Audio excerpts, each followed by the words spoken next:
Thank you, Professor Grippi, for your kind words. I'm very pleased to come back to this forum. You know, to be frank with you, I flew in yesterday from China.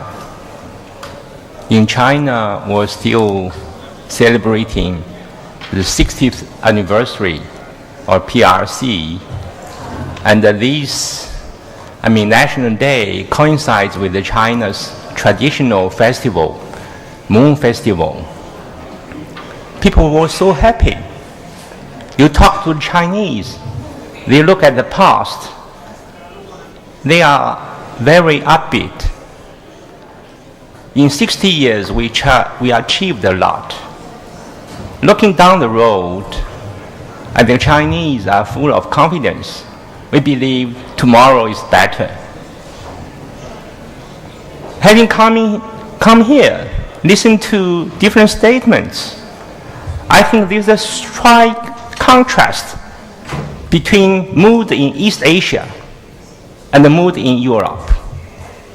Over there, the people are quite optimistic about the future. But in Europe, it's not necessarily the case. So I like to make 3 points. Because 20 years after the fall of the wall, it's a good time for reflection and stock taking. World is getting better or getting worse. The world has moved forward or backward.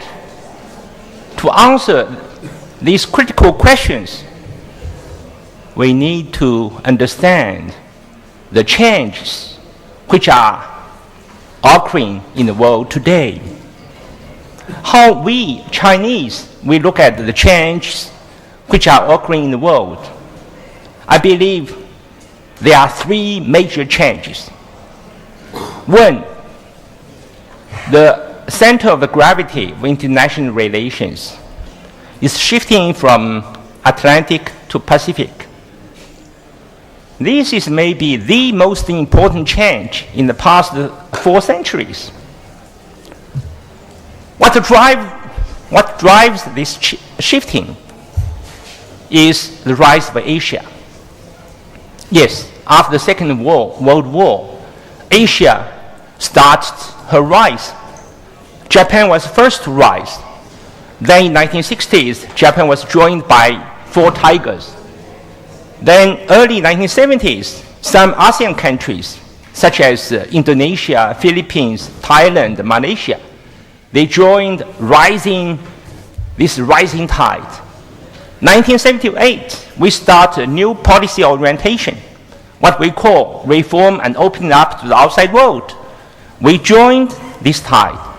1991, India started economic reform. India joined in. Rising Asia.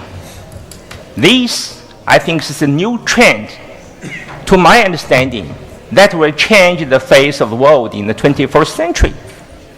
This is a very important change.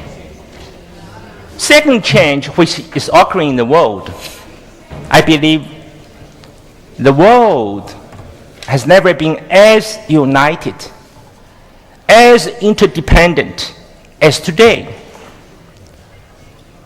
There are 2 powerful factors which are behind this phenomenon. First is interdependence. Take the relations between China and the US as an example. 30 years ago, whatever happened to US economy that had no impact at all on China, today is quite different. When US is in trouble, we are in trouble. So same thing is true with China.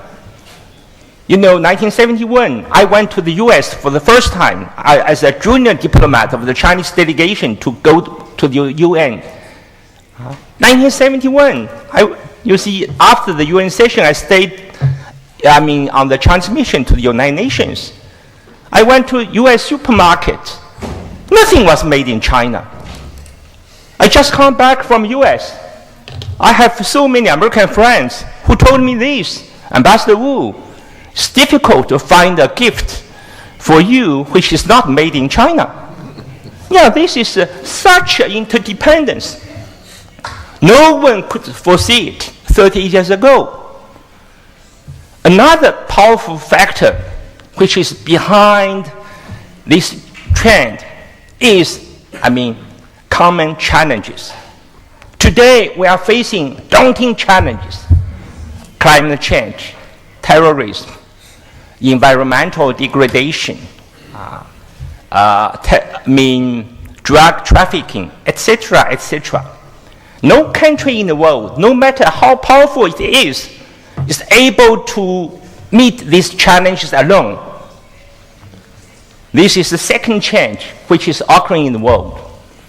The third change, to my understanding, is the world is on the eve of 3 revolutions. 1, energy. 2, industrial.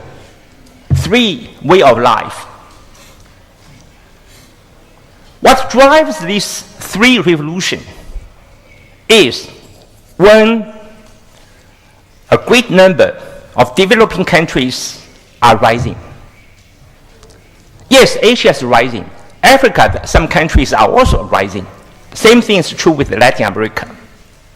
If you add up the population of these countries, 3.3 billion people, never in the history of mankind, half of the global population is rising.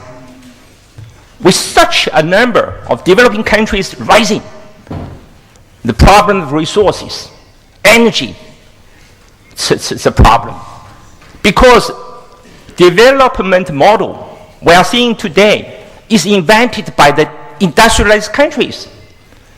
When West countries started the rise, they had at their disposal global resources. They had no worry. But today, with 3.3 billion people rising, we don't have sufficient resources. This is a problem. A second factor behind these 3 revolutions is climate change. Climate is changing very fast. We are all affected by this change, because in the atmosphere there are too much CO2, too much green gas. This is a problem. So we have to meet this challenge. So then, when energy changes, that will bring about new industrial revolution. The way of life has to be changed too, because the way of life we are seeing today is invented by the West. With the 3.3 billion people rising, that kind of way of life is not sustainable. We've got to change. These are 3 major changes.